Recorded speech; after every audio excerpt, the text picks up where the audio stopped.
তড়িৎ প্রবাহ মানে তো অসংখ্য ইলেকট্রনের প্রবাহ। এই ইলেকট্রনগুলো পরিবাহীর মধ্যে দিয়ে যখন যাচ্ছে তখন পরিবাহীতে তো অণু পরমাণু আছে এবং অণু পরমাণুগুলো স্থির নয়, তারাও কম্পিত হয়, তাদেরও গতি রয়েছে।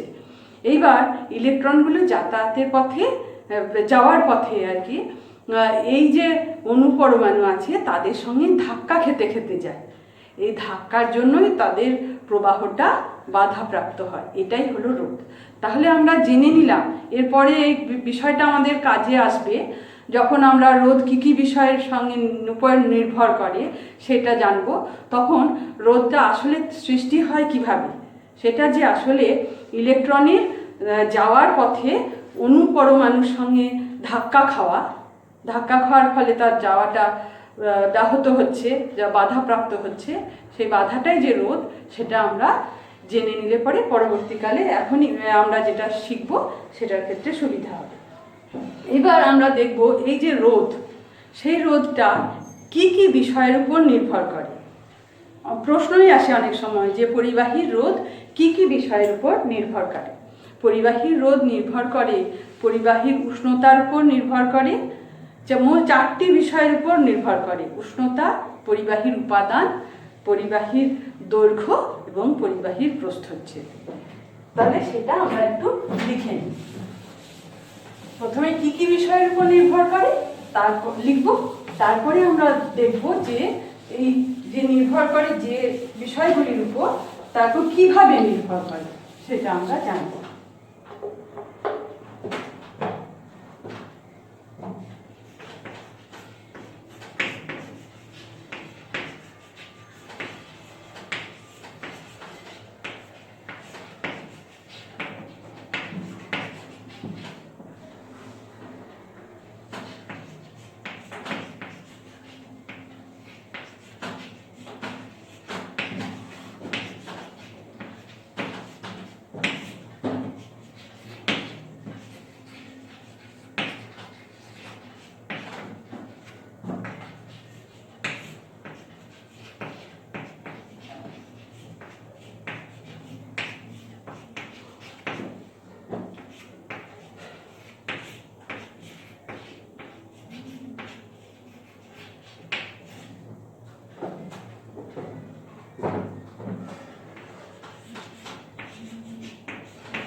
প্রস্থচ্ছেদের ক্ষেত্রফলের উপর।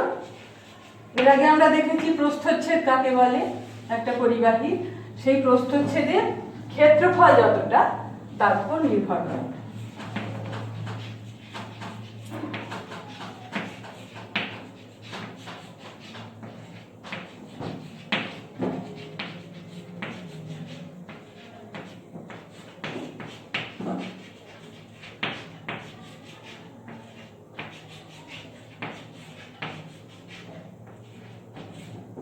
এই 4টি বিষয়ের মধ্যে প্রথমে যদি আমরা প্রস্থচ্ছেদের ক্ষেত্রফল এবং দৈর্ঘ্য এই দুটি বিষয় নিয়ে আলোচনা করি, উষ্ণতা এবং পরিবাহীর উপাদানটাকে আমরা যদি অপরিবর্তিত রেখে দিই, তাহলে এই দুটি বিষয়ের উপর কিভাবে নির্ভর করে সেটা আমরা জানব।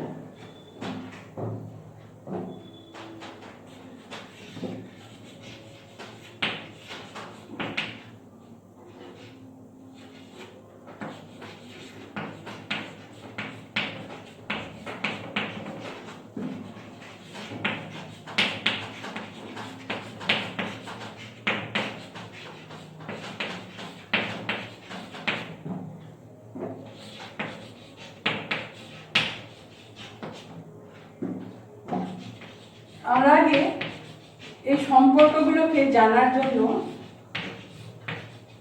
গাণিতিক রূপে লেখার জন্য আমরা চিহ্ন দিয়ে রোধ, দৈর্ঘ্য এগুলোকে প্রকাশ করে দিই।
প্রথমে আমরা পরিবাহীর দৈর্ঘ্যের সঙ্গে রোধের সম্পর্ক কীরকম সেটা দেখব, যখন পরিবাহীর প্রস্থচ্ছেদের ক্ষেত্রফলটা অপরিবর্তিত রয়েছে সেই অবস্থাতে।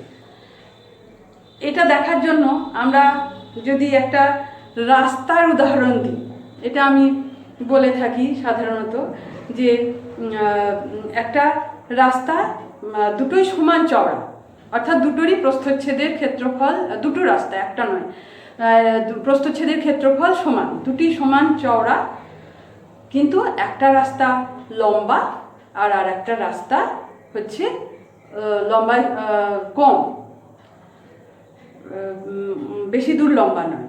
এইবার যদি আমরা ধরে নিই যে কতগুলি বাচ্চা ছেলে সেই রাস্তা দিয়ে ছুটে যাচ্ছে এবং সেই রাস্তাতে বড় মানুষও যাচ্ছে, এবার বাচ্চাগুলি কোনো দিকে না তাকিয়ে যদি ছুটে যায়, তাহলে যে রাস্তাটা লম্বায় কম সেই রাস্তাটায় বা যেতে গিয়ে বাচ্চাগুলি বড় মানুষের সঙ্গে ধাক্কা বেশি হবে, না লম্বা রাস্তাটায় যে গেলে সেখানে বাচ্চাগুলি বড় মানুষের সঙ্গে ধাক্কার সংখ্যাটা বেশি হবে, অর্থাৎ তাদের যে যাওয়াটা, ছুটে যাওয়াটা বাধা পাবে কোথায়, কোন ক্ষেত্রে? অবশ্যই সকলেই বলবে যে লম্বা রাস্তা যেতে গিয়ে বেশিবার বাধা পাবে, অর্থাৎ বাধার পরিমাণটা বেশি হবে, রাস্তাটা দৈর্ঘ্য যদি বেশি হয়। পরিবাহীর ক্ষেত্রে সেরকম আমরা ইলেকট্রনগুলিকে এখানে ছোট বাচ্চার সঙ্গে তুলনা করছি, আর ওই অণু পরমাণুগুলিকে আমরা বড় মানুষের সঙ্গে তুলনা করছি। তাহলে আমরা বুঝতে পারছি যে দৈর্ঘ্যের সঙ্গে কিন্তু দৈর্ঘ্য বাড়লে কিন্তু পরিবাহীর রোধটা বেড়ে যাবে যদি প্রস্থচ্ছেদের ক্ষেত্রফলটা একই থাকে। আর এই বেড়ে যাওয়ার পরিমাণটা কীরকম? সমানুপাতিক। তাহলে সেই সম্পর্কটা আমরা লিখে ফেলি। পরিবাহীর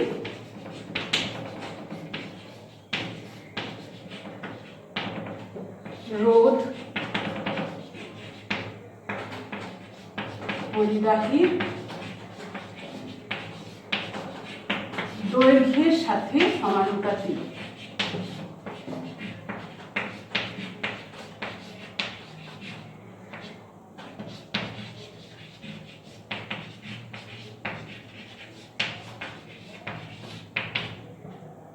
যখন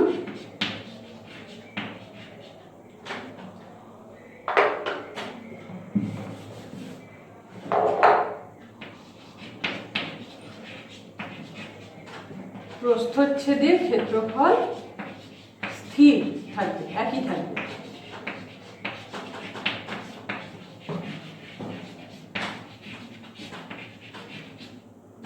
অপরিবর্তিত থাকবে।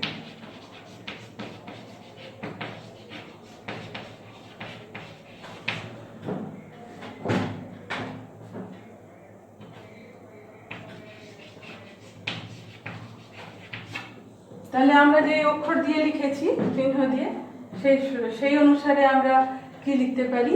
অর্থাৎ আর সমানুপাতি এল যখন এ স্থির,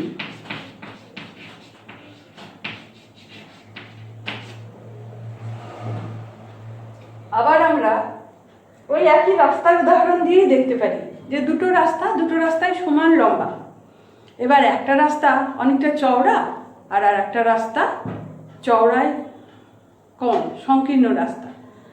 সেখানে অবশ্যই সংকীর্ণ রাস্তার ক্ষেত্রে বাচ্চাদের সঙ্গে বড় মানুষের ধাক্কাটা বেশি হবে, অর্থাৎ যেখানে সংকীর্ণ রাস্তা মানে প্রস্থচ্ছেদের ক্ষেত্রফল কম, প্রস্থচ্ছেদের ক্ষেত্রফল কম হলে দেখা যাচ্ছে এটা বাধাটা বেশি হচ্ছে, ধাক্কা বেশি হচ্ছে মানে বাধা বেশি, অর্থাৎ রোধ বেশি।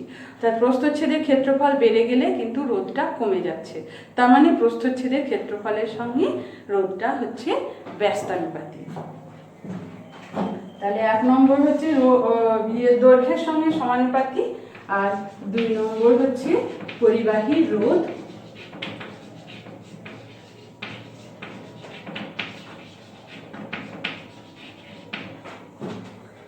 প্রস্থচ্ছেদের ক্ষেত্রফলের সাথে ব্যস্তানুপাতিক।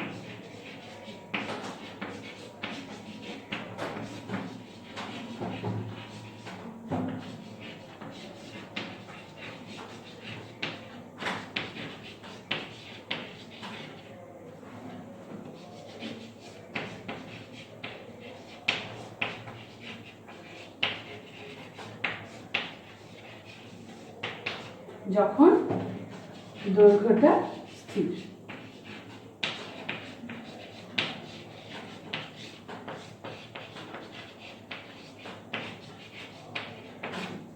তাহলে গাণিতিক উপায়ে যদি এটাকে লিখি, উপরে লিখছি, তাহলে আমরা লিখতে পারি যে আর ব্যস্তানুপাতি হলে কি হয়, 1/, হয়ে যায়, সমানুপাতি 1/, সেই রাশিটা হয়ে যায়, অর্থাৎ আর সমানুপাতি 1/a যখন এল স্থির।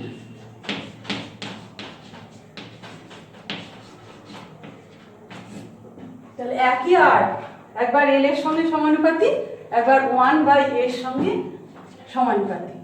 তাহলে আর এল আর 1/a দুটির গুণফলের সঙ্গে সমানুপাতি হবে।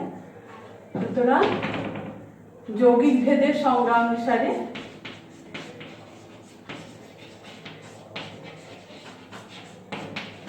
যৌগিক ভেদ অনুসারে আমরা কি লিখতে পারি, আর সমানুপাতি L/A, L × 1/a মানে L/a। তখন কি হবে, তখন L/a দুটোই কিন্তু পরিবর্তনশীল হয়ে যাবে, স্থির কিন্তু তখন আর নয়, যখন L এবং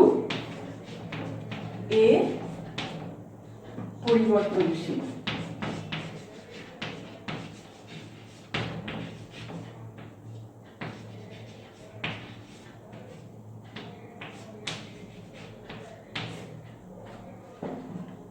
এখানে সমানুপাতি চিহ্নটাকে আমরা সমান চিহ্নে নিয়ে চলে আসছি।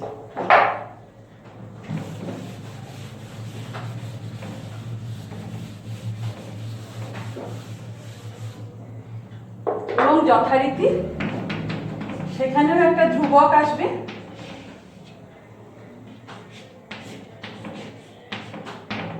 এই ধ্রুবকটাকে বলা হয় পরিবাহীর রোধাঙ্ক।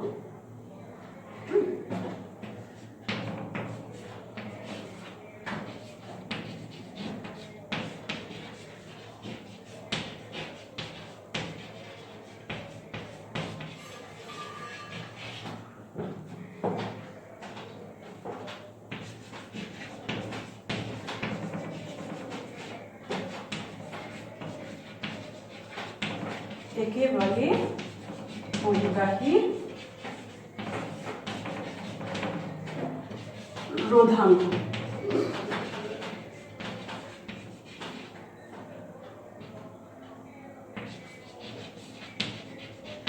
এবার এই রোধাঙ্কটা কি বিষয়ের উপর নির্ভর করবে?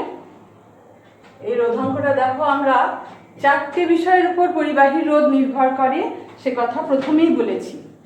উষ্ণতা, উপাদান, দৈর্ঘ্য এবং প্রস্থচ্ছেদ। তার মধ্যে এই সমীকরণের মধ্যে তো দৈর্ঘ্য এবং প্রস্থচ্ছেদ রয়েছে, তাহলে নেই কোন দুটি? সে দুটি হচ্ছে উষ্ণতা এবং উপাদান। সে দুটিকে আমরা অপরিবর্তিত ধরে নিয়েছি, অর্থাৎ একই উষ্ণতায় একই উপাদানের পরিবাহী নিয়ে আমরা কাজ করছি।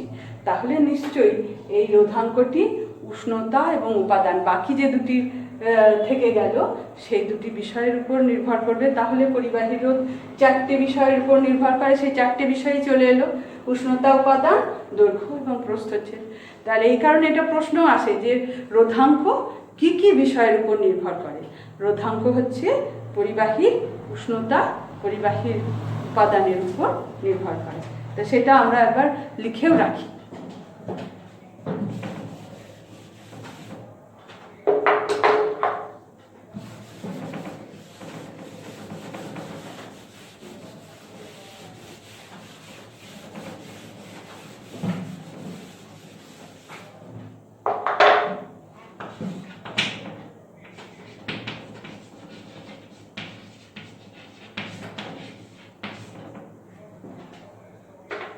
রোধাঙ্ক রো, এটা হচ্ছে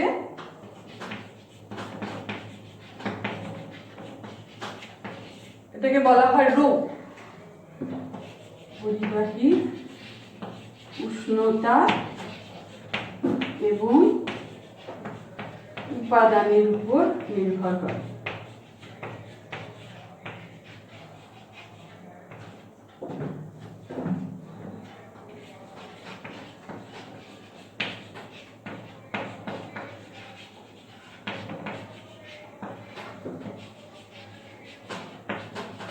এই যে রোধাঙ্ক রো, এই রোধাঙ্ক রো আর যে রোধ, এই দুটো বিষয়ের মধ্যে একটা জিনিস একটু খুব ভালো করে বুঝে নেওয়া দরকার যে কোনটা পরিবাহীর নিজস্ব ধর্ম, পরিবাহীর রোধ না পরিবাহীর রোধাঙ্ক।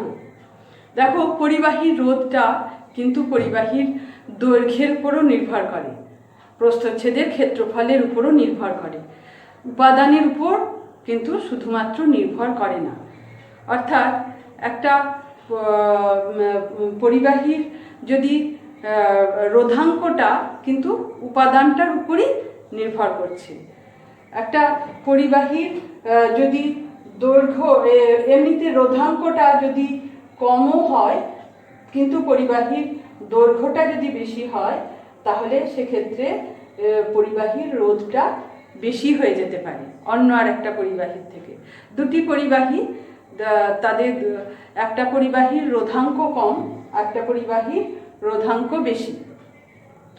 এবার দুজনেরই রোধ কিন্তু সমান হয়ে যেতে পারে। যার রোধাঙ্ক কম তার যদি দৈর্ঘ্য বেশি হয়ে যায় তাহলে সেক্ষেত্রে কিন্তু আরটা ক্ষেত্রে সমান হয়ে যেতে পারে। অর্থাৎ আমি বলতে চাইছি যে পরিবাহীর রোধটা কিন্তু শুধুমাত্র উপাদানটার উপর নির্ভর করে না, কিন্তু রোধাঙ্কটা উপাদানের উপর নির্ভরশীল। সুতরাং নিজস্ব ধর্ম যদি বলা হয় কোনটা, পরিবাহীর রোধাঙ্ক না রোধ, তাহলে আমরা বলবো যে রোধাঙ্কটাই হচ্ছে নিজস্ব ধর্ম।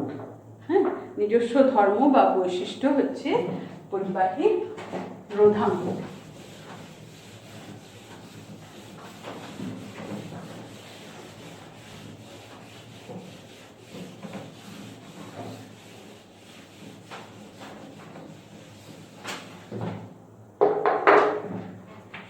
রোধ এবং রোধাঙ্কের মধ্যে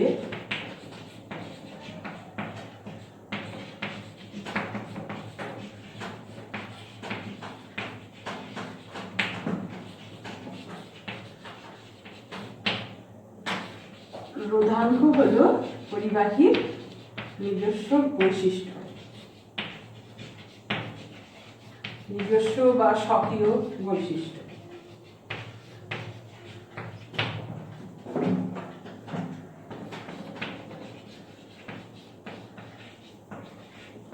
অর্থাৎ দুটি আলাদা আলাদা পরিবাহীর রোধ একই হয়ে যেতে পারে, কিন্তু রোধাঙ্ক দুটি আলাদা আলাদা পরিবাহীর আলাদা। এবার এই যে রোধাঙ্ক, রোধাঙ্ক আমরা কাকে বলবো সেটা এইখান থেকেই আমরা বের করে নিতে পারি। দেখো, এখানে যদি এল সমান হয় 1 আর এ সমান যদি হয় 1, তাহলে সেই ক্ষেত্রে আর সমান রো হয়ে যাবে।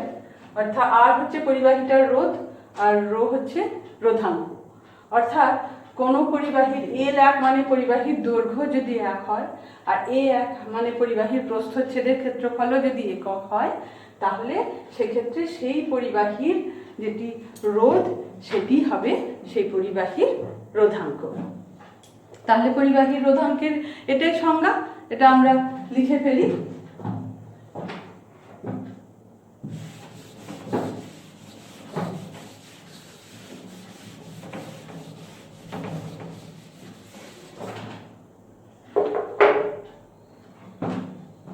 একক দৈর্ঘ্য, L1 মানে দৈর্ঘ্য 1 অর্থাৎ একক দৈর্ঘ্য, এবং একক প্রস্থচ্ছেদের ক্ষেত্রফল 1 মানে তার একক প্রস্থচ্ছেদের ক্ষেত্রফল বিশিষ্ট বলতে পারি। একক প্রস্থচ্ছেদের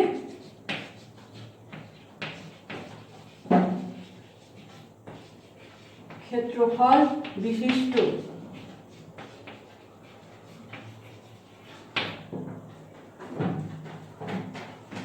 কোনো পরিবাহীর রোধকেই ওই পরিবাহীর রোধাঙ্ক বলে।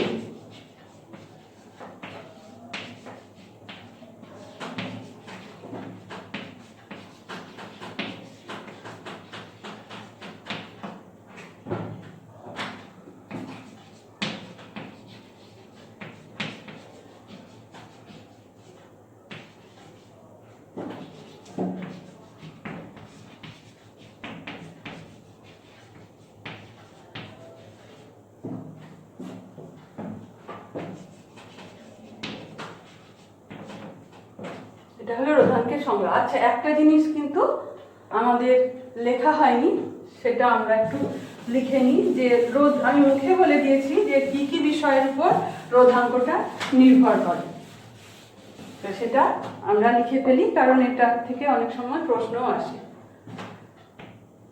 রোধাঙ্ক পরিবাহী উষ্ণতা ও উপাদানের উপর নির্ভরশীল।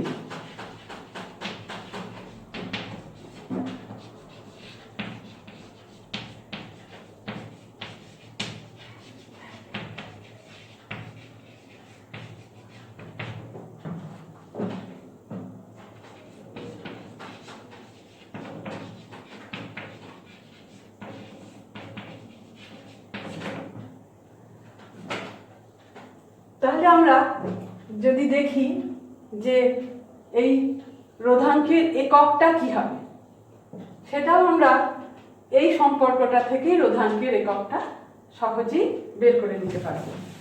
আমরা এই সম্পর্কটা থেকে দেখো লেখা যাচ্ছে যে রো ইজ ইকুয়াল টু হচ্ছে আর এ বাই এল। এখান থেকে আমরা লিখতে পারি rho is equal to R A by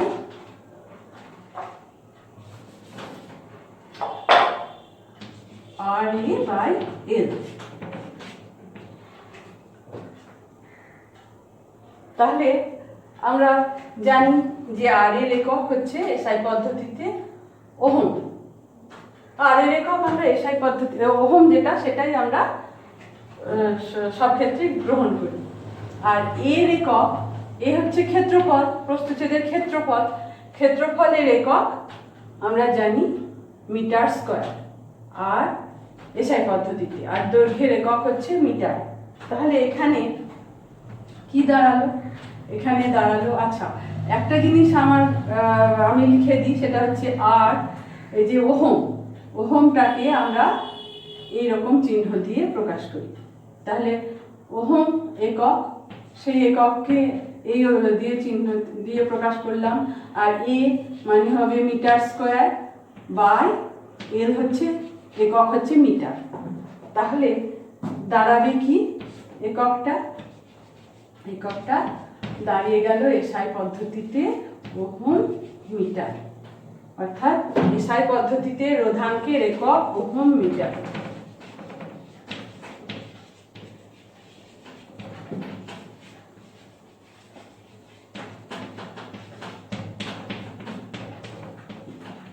ohm metre.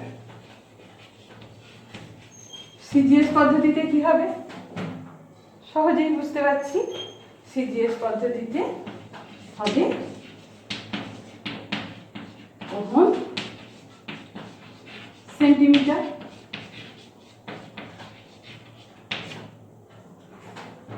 তাহলে আজকে আমরা এই পর্যন্তই রইল।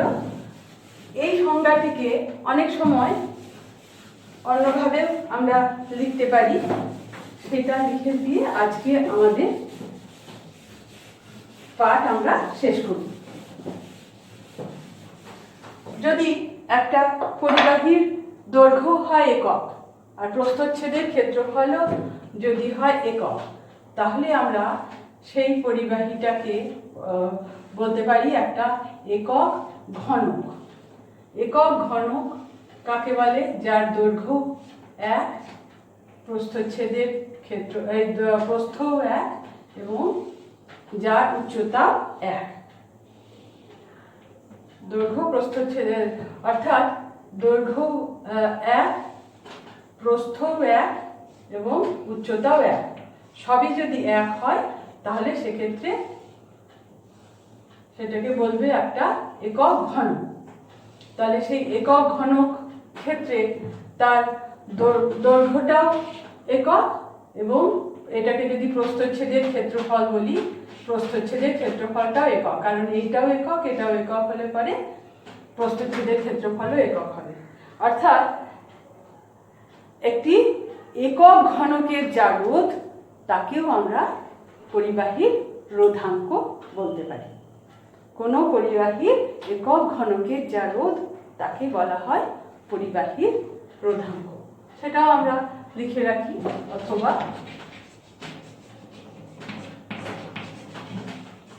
কোনো পরিবাহী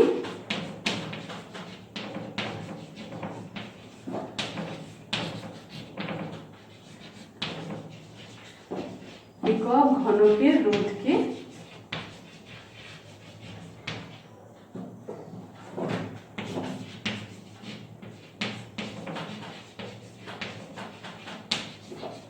ওই পরিবাহীর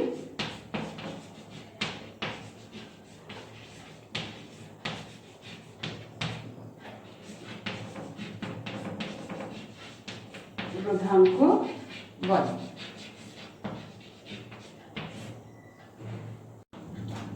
আমরা ওহমের সূত্র কথায় পড়েছি, আবার ওহমের সূত্রের গাণিতিক রূপটাও আমরা দেখলাম যে V is equal to R I. এবার এই যে ভি এবং আই এই দুটি চলরাশি, এটা তো ধ্রুবক আরটা চলরাশি, এখানে ভি এবং আই এই দুটি চলরাশির মধ্যে আমরা যদি লেখচিত্র অঙ্কন করি, ভি এবং আই এর লেখচিত্র যদি আমরা অঙ্কন করি, তাহলে আমরা লেখচিত্রটা কিরকম পাবো? আমরা আই ভি লেখচিত্র অঙ্কন করছি। আই ভি লেখচিত্র অঙ্কন করলে পরে তাহলে আমরা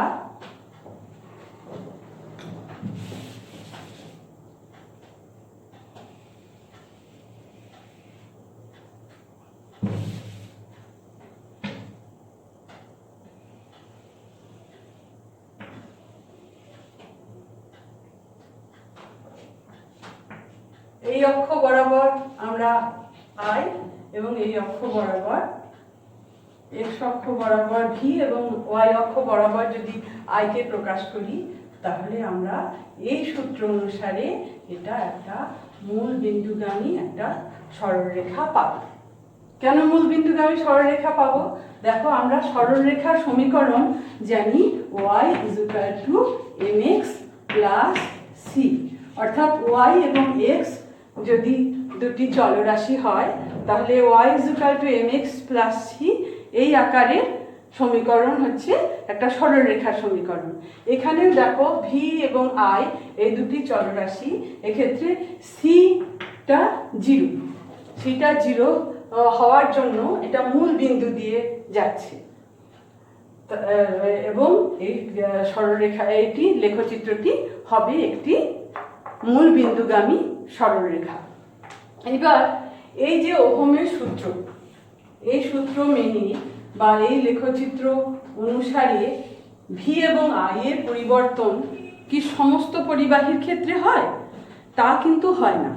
যে সব পরিবাহীগুলি ওহমের সূত্র মেনে চলে তাদেরকে আমরা বলি ওহমীয় পরিবাহী। এরা কারা? এরা হচ্ছে এই যে রূপা, লোহা, সোনা, অ্যালুমিনিয়াম, এই সমস্ত ধাতুগুলি হচ্ছে ওহমীয় পরিবাহী। আর যারা ওহমের সূত্র মেনে চলে না তারা কারা? অর্ধ পরিবাহী, অর্থাৎ সিলিকন, জার্মেনিয়াম, গ্যালিয়াম, এরা কিন্তু ওহমের সূত্র মেনে চলে না। এদেরকে আমরা বলি অওহমীয় পরিবাহী। তাহলে আমরা একটু সংজ্ঞাটা লিখে ফেলি, ওহমীয় পরিবাহী এবং অওহমীয় পরিবাহী।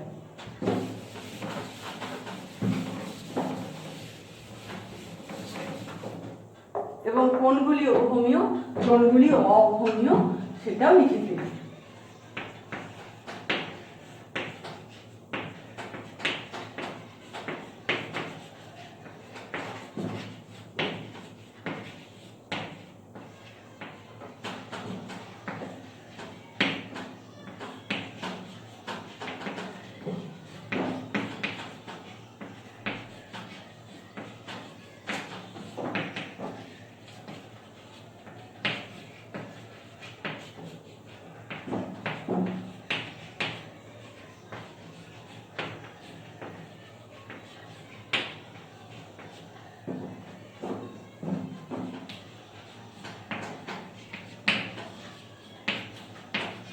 মেনে চলে তাদের বলা হয়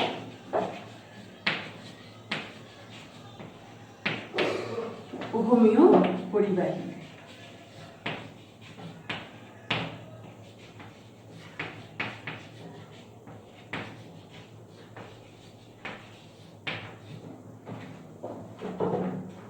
তামা, লোহা, সোনা, রূপা, অ্যালুমিনিয়াম এই ধাতুগুলি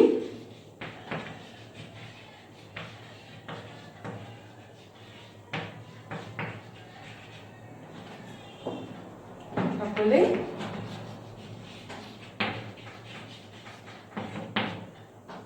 হোমিও পরিবাহী।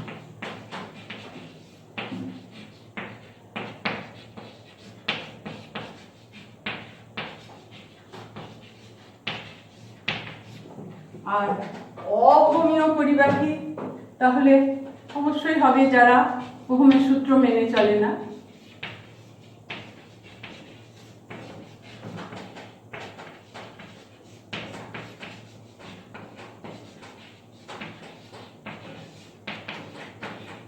অর্থাৎ ভি এবং আই পরস্পরের সমানুপাতিক হয় না।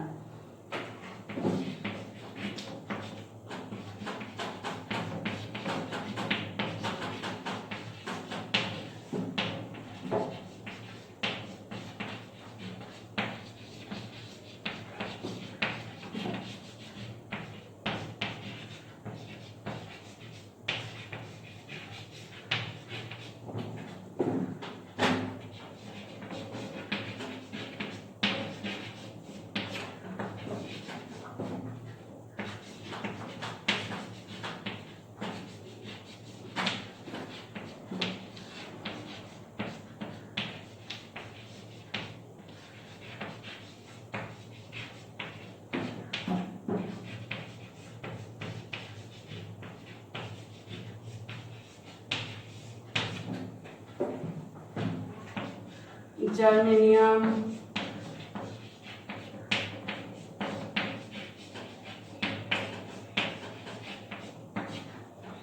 সিলিকন,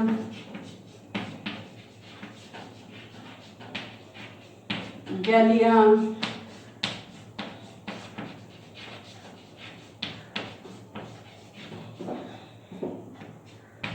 এগুলি হলো অহোমিও পরিবাহীর উদাহরণ।